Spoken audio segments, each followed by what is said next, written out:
This week I caught up with author Nir Eyal to talk about his latest book, Indistractable. Well, hi, we're lucky enough today to be in the house of Nir Eyal here in Manhattan. And you probably know Nir already from the remarkable book that he wrote some time ago called Hooked, which examines the human psychology around products and really what makes us engage in the best products in the best possible way. I've spoken about Hooked before, but I'm here to speak with Nir today about a new book called Indistractable. Nir, thanks so much. Thanks, yeah, my pleasure, AJ. Thanks for having me. Nir, first of all, I want to ask, you went from this previous work around Hooked. It was clearly a business-oriented book in my view. Indistractable's a little bit different. What led you to write this new work? Yeah, so it was very much a book that I wrote for me. Right. I had a problem in my life, and that after writing Hooked, a book about how to build habit-forming products, with this focus on a business audience, helping people build healthy habits in people's lives. That was always the idea of the book. I never worked for Facebook and the gaming companies or YouTube. They didn't need my help, right? These technologies have known these techniques for a long time. That's where I learned the techniques that I put into Hook to democratize these methods. But of course, there is a dark side, and the downside, I should say, is that about 5 years ago, shortly after Hooked was published, I found that I was getting distracted by these devices, particularly because when I wrote Hooked, it was my first book. Nobody was emailing me. Nobody was asking me to speak at any conferences. I just wasn't very busy, and so I had plenty of time to focus on what I wanted to do. But ironically, the more successful that book became, the more demands there were on my time, and I couldn't do the things that I wanted to do, the things that made me successful, like write. So I would sit down at my desk, I'd procrastinate, I'd be with my loved ones, and I'd look at my phone. I'd constantly, I'd say I was going to exercise, and I wouldn't do what I said I was going to do.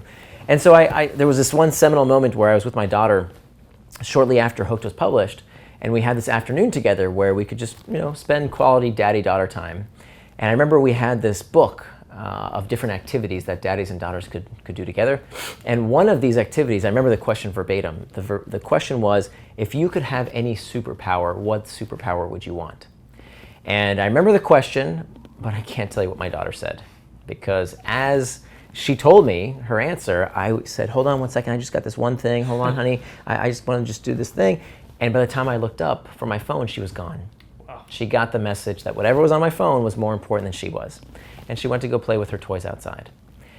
And that was kind of a wake-up call for me, that I really needed to understand what was going on. And I decided that, if I could have any superpower, I would want the power to be indistractable, the power to live with personal integrity, to be honest with myself as I am with others. And the more I researched this topic, I found that there were a lot of books out there that fell into two categories. Either there were the blamers, the people in the books that say it's all about the tech doing it to you, it's all about something else doing it to you. And then there's the shamers that say, okay, there's something wrong with me. I must not be cut out for this kind of work, or I have a short attention span, or I have an addictive personality. All of these either blaming others or shaming yourself. And it turns out that the answer of neither of those, that what the research supports is that we can become less distracted, that we can focus on what it is we really want to do with our time in our life if we know how to control our attention. And so that's really why I started this 5-year journey to figure out this, what I call the skill of the century, right? Because if you think the world is distracting now, just wait a few years. It's only going to become more potentially distracting. So that's where I decided, if I could harness that power, that would be amazing, if I could become indistractable. That makes perfect sense. And did you invent the term indistractable? I invented the word, yes. Really? It's not a real word. It's but immediately understood, though. We don't know what that means. Well, it took me, thank you. I really appreciate that, because it took me more time to figure out the title than I think writing the book. It took me a long time to figure out the title. Because I didn't want to call, originally when I discussed this idea for the book, my publisher said, we'll call it Unhooked. But that's not exactly right, because I don't want to negate anything that's in Hooked. Hooked is about how we can use technology to build the kind of products and services that people want to use, not because they have to, but because they want to use those products. And so I've seen in the past 5 years, thousands of companies use these techniques for good. Yeah. We can get people hooked to exercise. We can get people hooked to eating healthier, to saving money, to being more productive at work. That's how we can use that stuff for good. But what we can also do is realize, as an industry insider, I wanted to give people the perspective of what's important and what's not important. It's very easy for an academic to stand on the sidelines and say, "Oh, spending time on Facebook, that's silly, that's frivolous." But somehow, if I read a book for 3 hours, or if I watch football on TV, that's somehow okay. So there shouldn't be this moral hierarchy. If you decide to spend your time in a way that's consistent with your values, it's great. There's nothing wrong with it. Right. The time you plan to waste is not wasted time. What we have to do is to decide with intent how we want to spend our lives, how we want to spend our attention. And so that's what being Indistractable is all about. That makes perfect sense. It's interesting that you kind of talked about some of these alternative viewpoints at the moment.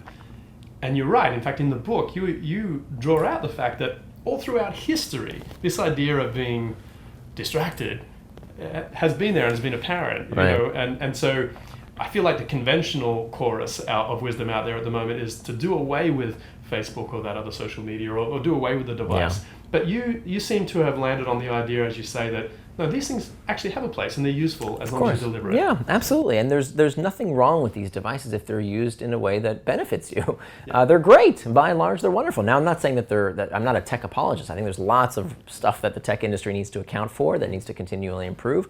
But when it comes to this particular area, that technology is somehow hijacking our brains, that it's addicting everyone, it's rubbish. It is not true. The science doesn't support it, and common sense doesn't support it. I mean, this idea that just because something is addictive, it addicts everyone is silly. Lots of people drink a beer with dinner. We're not all alcoholics.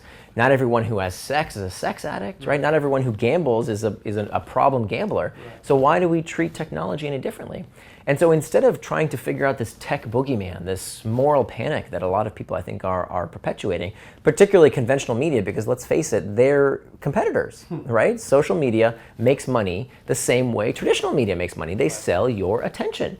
And there's nothing wrong with that. It's not necessarily a pernicious business model. No. The New York Times is wonderful if you don't let it take over your life. And Facebook is also wonderful, and Instagram is also wonderful, as long as it's a tool that you use in a mindful manner.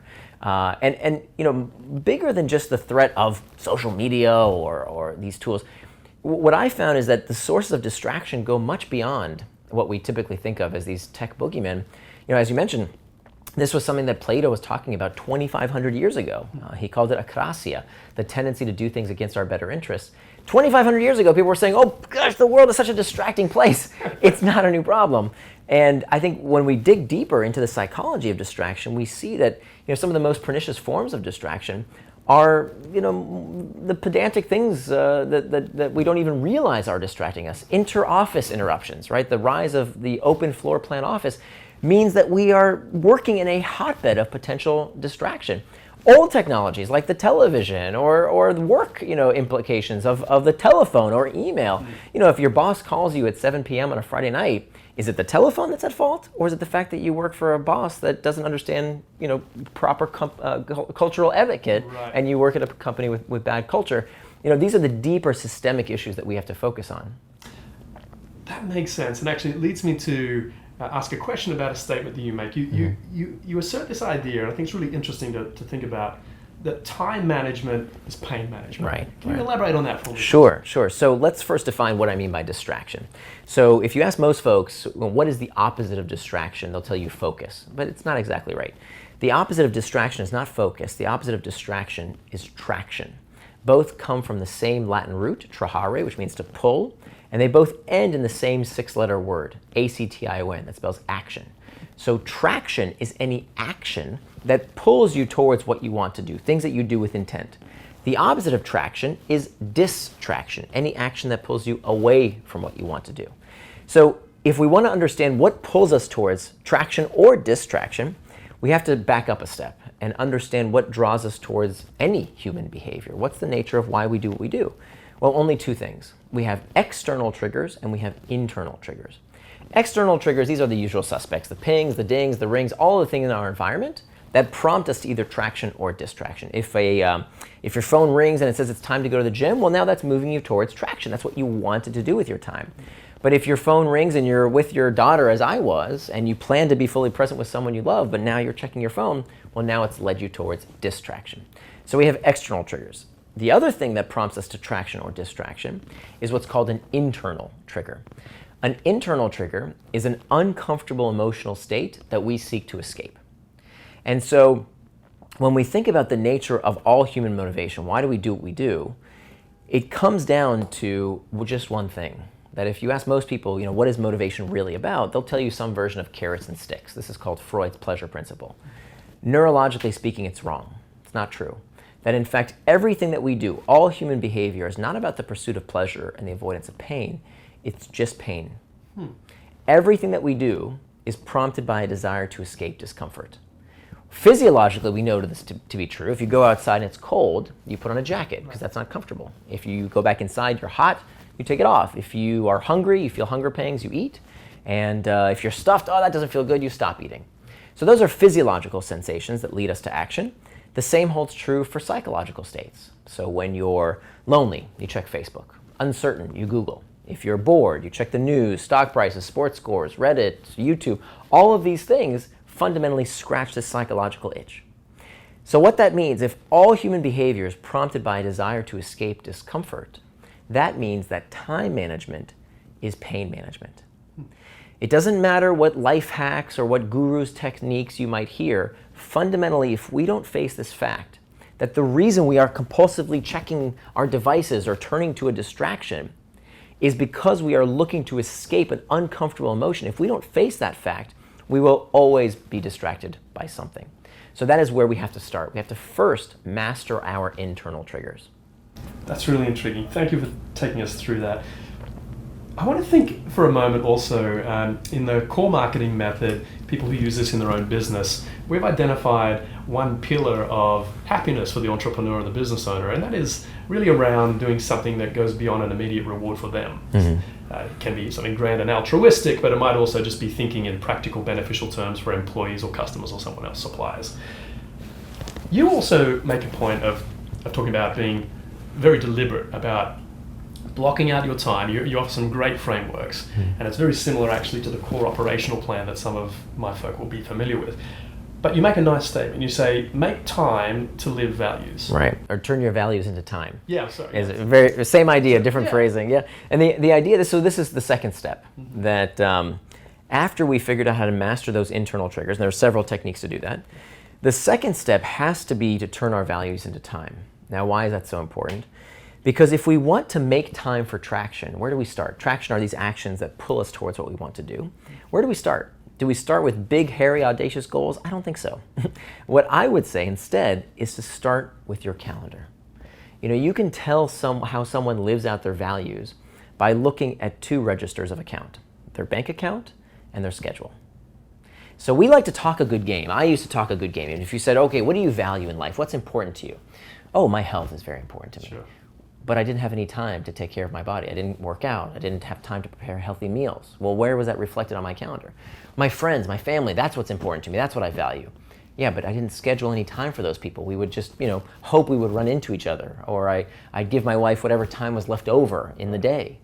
Well, that wasn't reflective of my values. And so what we have to do, instead of starting with big, hairy goals, start with what you have, which is the input of time. So many of us, we become fixated on the outputs, right? The outputs of what's everything that's on our to-do list. And I think there's a myth there. I think that's a fool's errand. Keeping a to-do list is helpful, but it's only half the story. Most people, I certainly used to do this, half of my to-do list would get recycled from day to day to day, and it wouldn't get done. Why is that? Because we're fixated on the output, not the input. What is our input? Our input is time. Right. If you were to make a more concrete example, if I went to a baker and I said, I need you to bake me 100 loaves of bread, but I don't know how much flour I have or salt or yeast or supplies, just make me the 100 loaves of bread. He'd say, well, I need these inputs if you want the output. Of course. But for ourselves, we don't think that way. We just think about the big goals and we don't think about our time. So in order to make sure that we make time for traction in our day, we have to start by turning our values into time in these three life domains. You, your relationships, and finally your work. And we have to, and I'm not telling anybody what their values should be. Sure. Your value, if you don't value physical health or whatever, I'm not saying you need to go work out. I don't know the right recipe. It turns out you know the right recipe. The problem is that people don't make time for living out their values. We just talk about them without actually putting them on the calendar. So if there's one really important insight to the second step of becoming indistractable, it's that you cannot call something a distraction unless you know what it distracted you from. I can't tell you how many people I've worked with, and they tell me how distracted they are and how they can't get anything done, and their boss wants this and the kids want that, and did you see what happened on Twitter, and I can't get anything done. Right. And then I say, well, that's really tough, but can I see what you plan to do? What did you want to do with your time today that you got distracted from? Yeah. And they take out their calendars and they kind of sheepishly so, and there's nothing on it. Right. Right? So you can't, if you have white space on your calendar, of course you're going to be distracted. Everything's going to distract you. Yeah. So we have to plan in advance what we want to do with our time. To that point, I love the fact that you described a to-do list, which of course we all need, but you've really succinctly articulated that a to-do list traditionally was a list of what, right. And what you're saying is a list of why. Of when. Yes, of when, yeah. Right. So the why should be based on your values. Yeah, right. Yeah, everything on your calendar needs to be based on how is this helping you live out your values, turning your values into time. But then when is that thing going to happen? Right. And so doing that is a life-changing thing. I mean, nothing that I think I have done over the past several years has helped me accomplish more and be more productive and feel happier in my day-to-day life than when I can put that stuff on my calendar and say, okay, I did what I said I was going to do. That is life-changing. And what that also involves is what's called schedule syncing. Mm-hmm. So step one is to figure out what you need to do, when you need to do it, and then also synchronizing your schedule with the important stakeholders in your life. Not only at work, but also domestically. Time with a family member. Exactly. Yeah. So every week I sit down with my wife for 15 minutes and we just look over that calendar and we do a quick schedule sync. It has saved us so many arguments that we used to have, so many disagreements that we don't have anymore, because now we are in sync. We know what needs to get done and when it's going to happen. I am certain that people watching this right now will be able to identify with virtually everything you're describing. It seems to be part of the human condition, and you've come up with a really, I think, an elegant and obvious way to make some changes. For me, a really big aha moment was where you did talk about white space. Mm-hmm. And I think I had just intuitively thought, well, if there's white space, that's where I'll do the nice things in life. Right. But it was not deliberate. And you're right, that hour of time needs to be me with my boys, or whatever it might be, because I value it. And by the way, I'm not saying that all your time needs to be spent at work. God forbid, that's not what I'm saying. If you want time to meditate, to pray, to go on a walk, to paint, I don't care. Whatever is consistent with your values, put that time in your schedule. Because if you have that white space, it's going to be filled up with what your boss wants, what your kids want, what the news, something's going to fill up that time. So the time you plan to waste is not wasted time. Right? If you want time to let your head wander, to be bored, to take a walk, whatever you want to do, great. But in this day and age, you have to make time for it, or it's just not going to happen. You know, I have an anecdote. I had a friend who's my age, but I was surprised because he was a busy guy, ran 2 businesses actually, he was a family man as well, but he also had a PlayStation at home. And I remember thinking to myself, how do you do that? To me, it felt so frivolous. But then on a quick conversation, he says, no, on Tuesday night, between this time and that time, I get online with an old friend from university and we play FIFA soccer against each other. Wonderful. It was so scheduled and it made perfect sense. And I realized, actually, that was incredibly deliberate. And why is that any less morally virtuous than watching TV, watching the boob tube mindlessly? Here he's interacting with somebody. So we have to stop demonizing the technology and say, oh, video games, social media, bad, but this old technology is good. That's ridiculous. As long as we spend that time with intent, enjoy. There's nothing wrong with it. By the way, one of the most pernicious traps, particularly for entrepreneurs, is that we let distraction trick us. I call this pseudo work. So, this would happen to me all the time. I'd sit down at my desk and I say, okay, now I'm going to do that big project. I'm going to finish that thing I've been procrastinating. I'm finally going to get to work on that thing that I've been putting off. Right after I check email, right after I check that Slack channel, right after I just a quick glance at the news, right? That's productive. That's kind of something I should do, right? And what was happening, I was letting distraction trick me, because anything that is not traction, the thing you plan to do, is a distraction. So even the stuff that feels worky, feels like you're being productive. It's a forgery. Exactly, because everybody knows that Eisenhower matrix of do the things that are important and urgent. But we also can't forget to do the things that are important but less urgent. And if we don't make time for those things, they never happen. So we spend all day reacting, meetings, emails. That's what we do all day long, as opposed to finding time to reflect. But if we don't find time to reflect, we can't strategize, we can't plan ahead, and we're not going to succeed. I think you've already answered. I had in my mind that I wanted to ask you to elaborate, but I feel like you've already answered this idea that multiple hours does not equal productivity. I think you've covered that now in the way that you're talking about the use of our time. But I wonder if you've got any good examples from business of where, and particularly where people have maybe thought about their internal triggers, Have you seen any application in business for where somebody's recognized internal triggers and to use a bit of an overused term, found a hack around that to utilize an internal trigger positively as a business owner? Yeah, so one of the things that kills me about the self-help industry is that we have been sold this lie that somehow if you're not happy, if you're not satisfied with your life, something's wrong with you, something's broken in your life. Nothing could be further from the truth. That in fact our species is evolved to be perpetually perturbed. Mm-hmm. That is how we excel. If there was ever a tribe of Homo sapiens that was happy all the time, our relatives killed and ate them. Yeah. They don't exist anymore. The saber-tooth got them, one or exactly. the other. We need this power of being dissatisfied with our lot to help us persevere, right? To help us find life-saving medicines, to overturn despots. There's a reason that you see this photography in the back of the moonshot, because we had to be dissatisfied in order to do something this great. And that's why I have this here, is to remind me of that and to remind everyone who comes to visit, is that we need that discomfort to help drive us forward. Now, you can short-circuit that discomfort with distraction. As opposed to letting that fire in the belly push you to excel, some people, if they habituate themselves to this behavior, feel that discomfort and look for a pacifier, like a baby sucking on their thumb. Right. And they turn to their device, they turn to just sending an email, calling a quick meeting, right? Wasting time because they don't want to feel that uncomfortable emotion. So what I advise is that actually if we know how to harness that feeling, we can turn it into traction as opposed to letting it turn us towards distraction. That's great advice.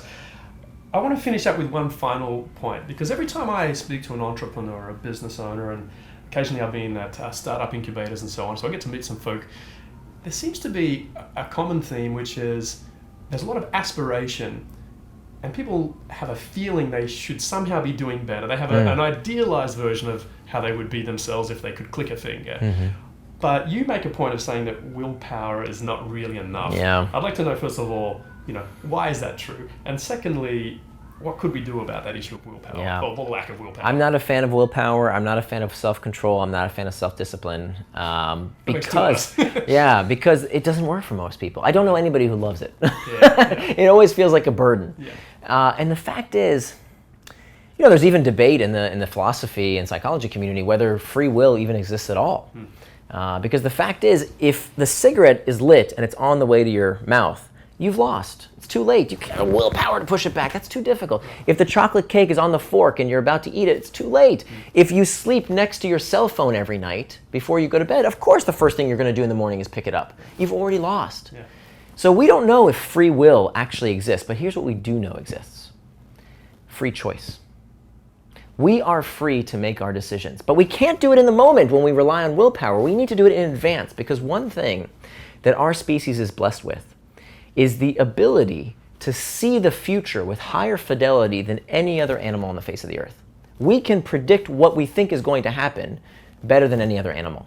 So what does that mean? That means that the antidote to impulsiveness, the antidote to doing that thing in the moment that would otherwise require willpower, the antidote to impulsiveness is forethought.